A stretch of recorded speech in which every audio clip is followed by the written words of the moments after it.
but I introduced a lot of our tri-ethnic heritage that almost all of Latino people share.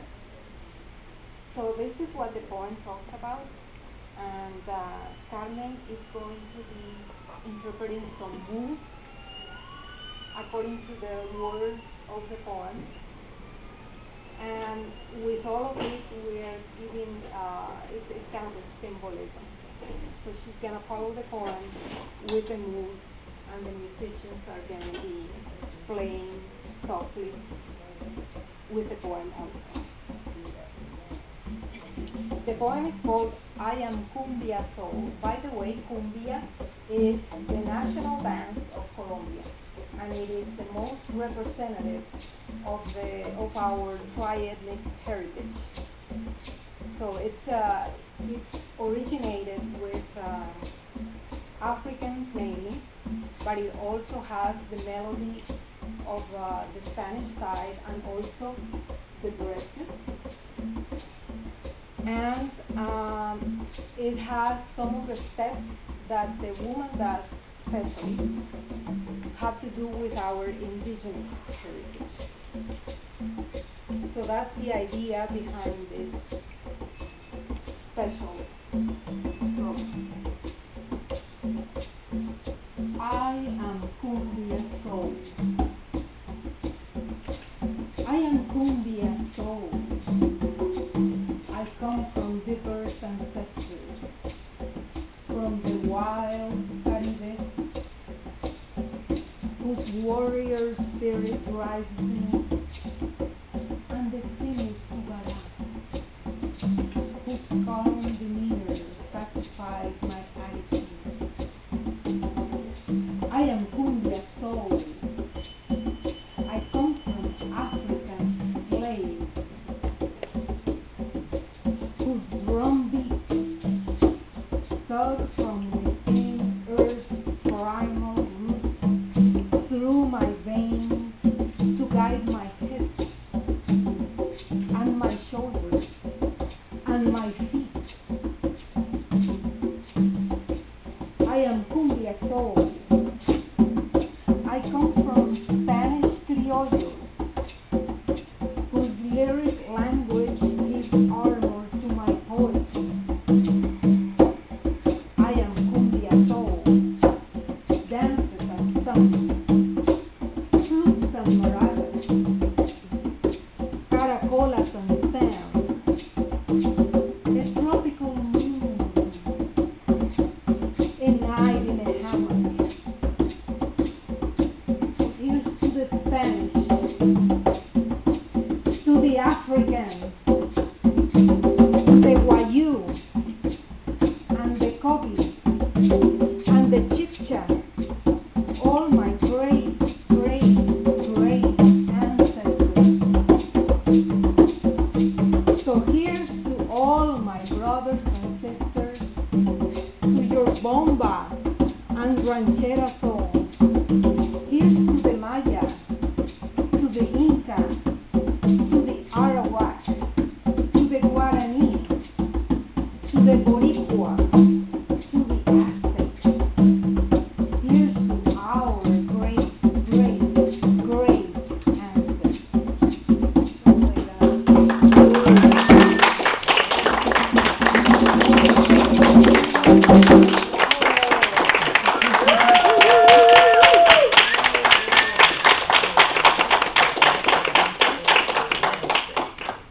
I'll say one word.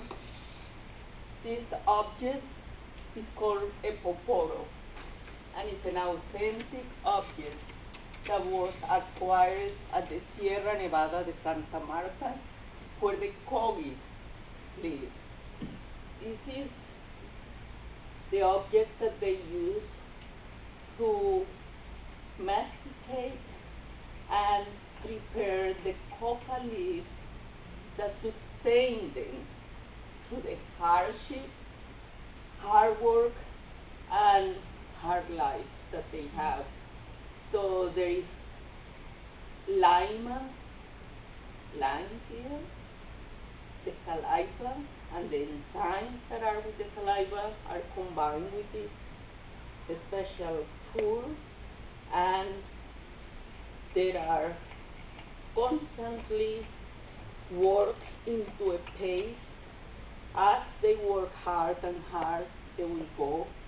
And this part here is actually the result of many, many years of working the poporo with the lime, the saliva, the enzymes. This is what is formed. The rest is a small calabaza. This object is also representing the womb of the woman and the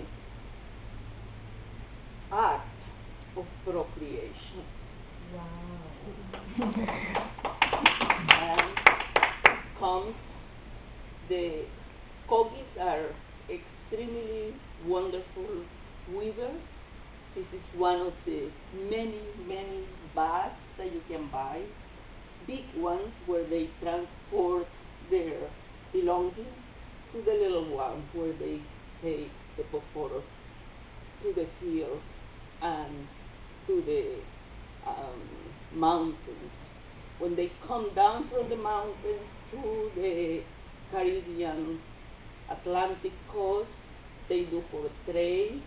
They exchange their goods with the Indians that live on the coast, such as the Wayus, and in that way there is a constant renewal of tradition.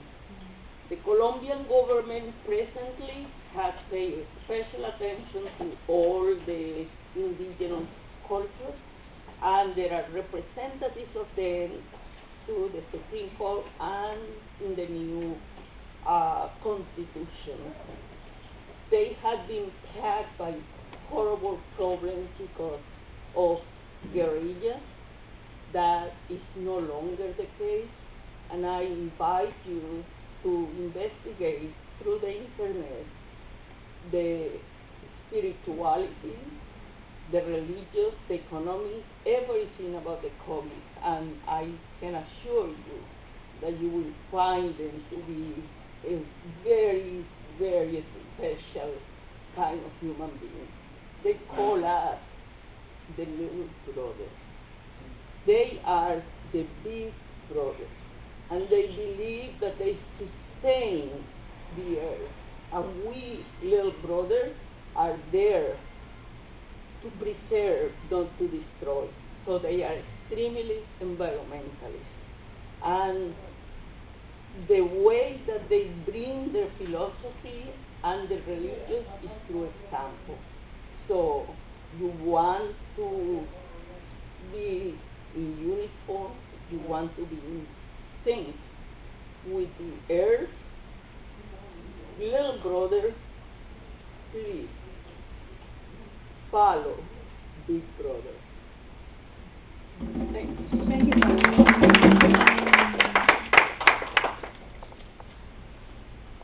Okay, I am going to read a few more poems that are in the book. So I thought that I would start with the poem that actually gives name to the book, Bailar Caribeño. But I will read it in English. In English, it's called Caribbean Dance.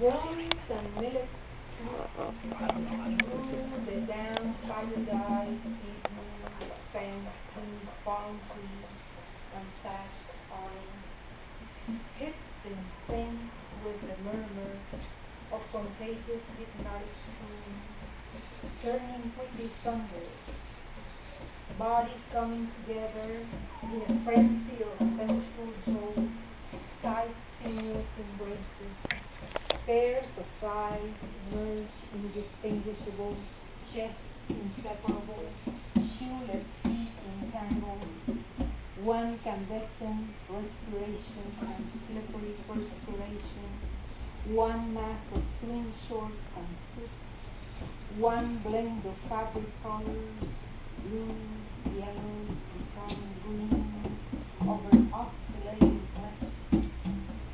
And when dawn begins to blink, and the roosters awake in the distance, and the drums and the songs of flutes fade, some depart still strangers, others do not.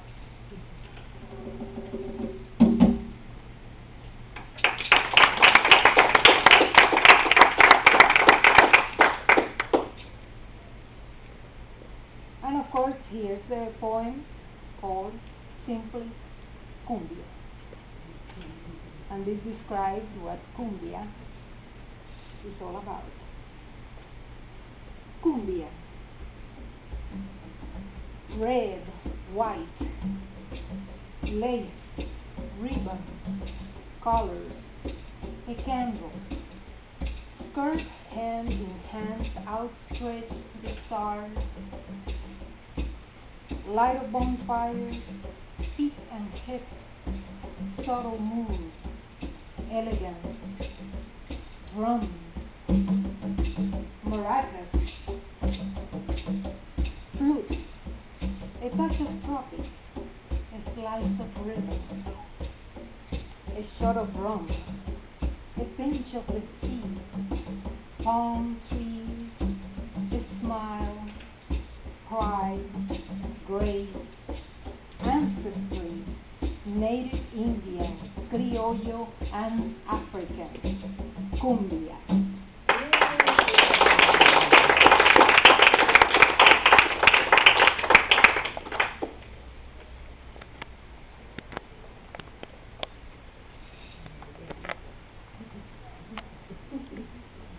Okay, I don't know how we're doing time. Okay. The next one is kind of a song to my sister Caribbean woman. And it's also in this poem in the Spanish version, in this book in the Spanish version. But the English version, it has a lot of Spanish words also. But I don't think that people who hear it have ever needed translation from that because they get the idea. Most of the words have to do with food or drink. So maybe you will get the idea. So Caribeña, it is called Caribeña, and Caribeña means Caribbean woman.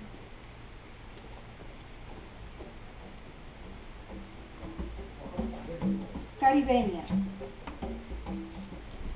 I salute you, sister Caribeña. Your clothes and cinnamon, sweet and spicy at once. You move to the waves of the sea and salty breezes on palms and African drums. You have the tint of coconuts and sand. I sing to you, sister Caribeña. Your cumin powder and melaza de panela, at once condiment and miel. Your blood is raw sunlight at noon. You come from ancestral work at the cañeras and craftsmen of silver, oro, and nacre. You move to the tunes of native flutes, and you never deny your passion, innate and indomitable. I sing to you, sister Caribeña. You are color de achote and mangos de azúcar. I salute you, sister Caribeña, and your blended mosaic nature.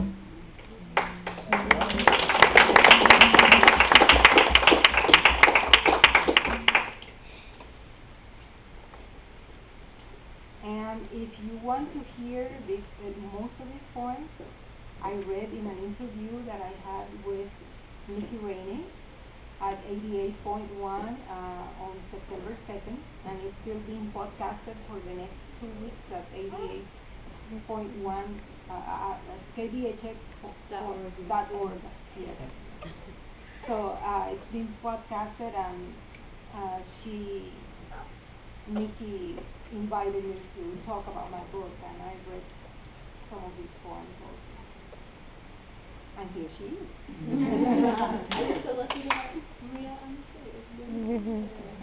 Thanks, Vicky. Okay, this is a little bit of a change. Now we're getting to my more serious themes, recurrent themes in my poetry. And this has to do with basically social statements, social protest statements. This one I'm going to read both in English and Spanish, so you can hear how it sounds in Spanish.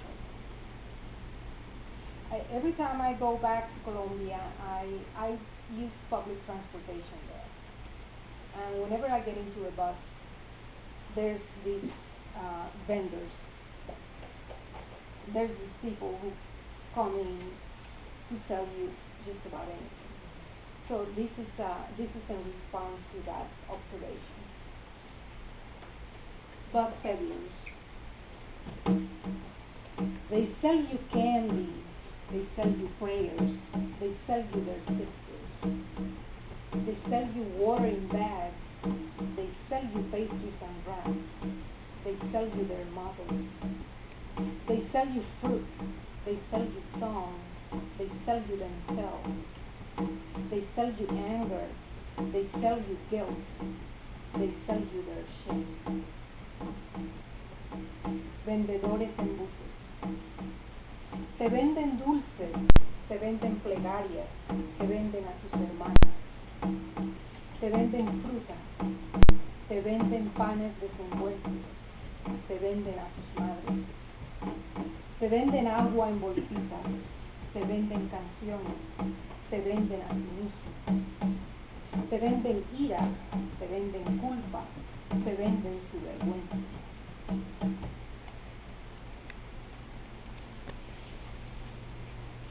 This is a little bit more on the light side.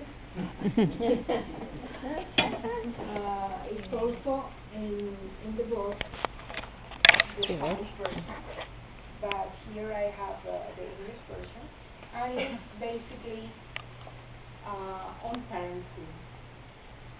So those of you who are, especially those of you who are fathers, might relate. And this is called Then and Now, and I dedicated this to my uncle Humberto. I used to hold their hands crossing the street, one girl in each hand, father and daughters, teach them the rules, help them survive in this fast city, give them a few coins, perhaps a bill or two. Tell them not to spend it all on food. Now, they take my arms crossing the road, one woman on each arm, daughters and fathers. Teach me the new rules. Help me relearn to live this fast life. They give me new clothes, hand me a few bills, warn me not to spend it all on beer or in a pool hall.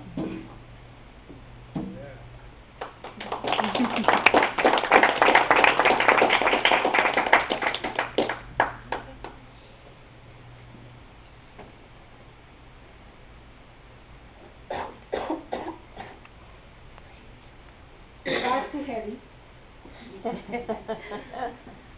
Another based on an observation of a sweet person. On the sidewalk,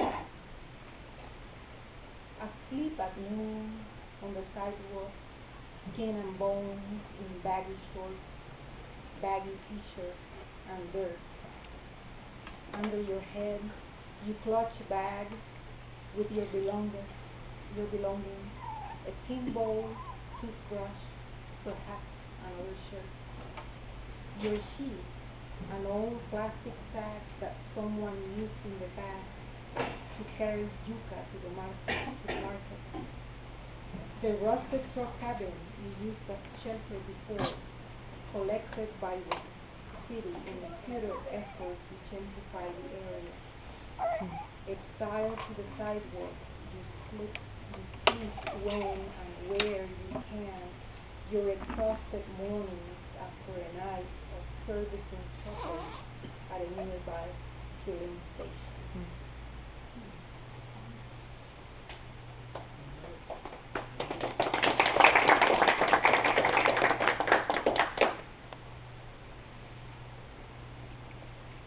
And I'm just mixing and matching here. The next one is fun lighting. It's called Bookstore Cat, and it's in this book also in Spanish. Golden, big, fat, pompous. He parades the aisles of used books, caressed by customers as if it is his right. Lifting his ass toward extended hands, he turns to me his daylight eyes split and gives me a most pitiful meow, which seems too small for him, asking why I have not reached down to pet him as all others do. So I attempt to comply, but as I lean over, an elderly couple walks in, eyeing him and smiling before they even glance at a single book. He turns disdainfully away from me and purring, arched back, he swings his hips toward them.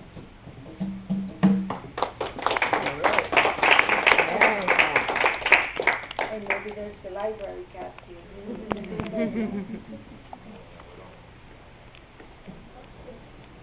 There.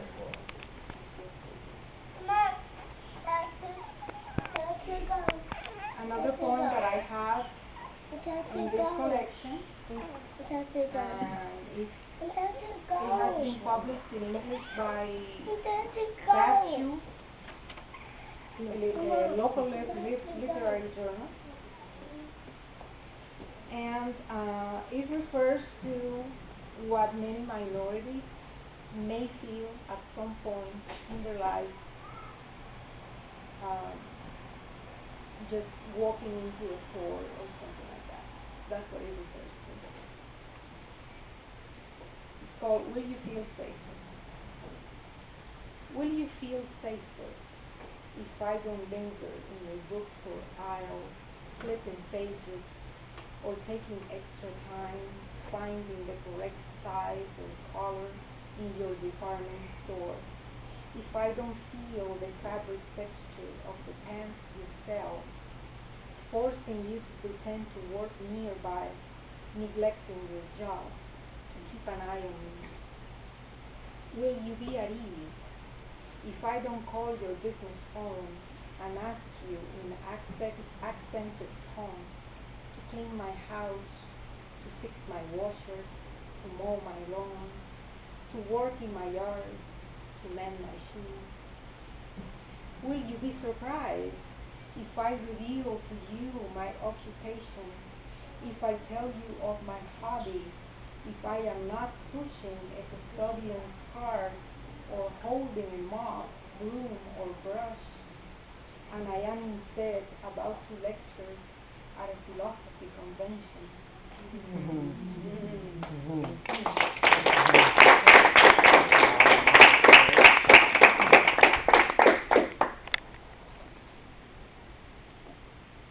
I think I'll read one more.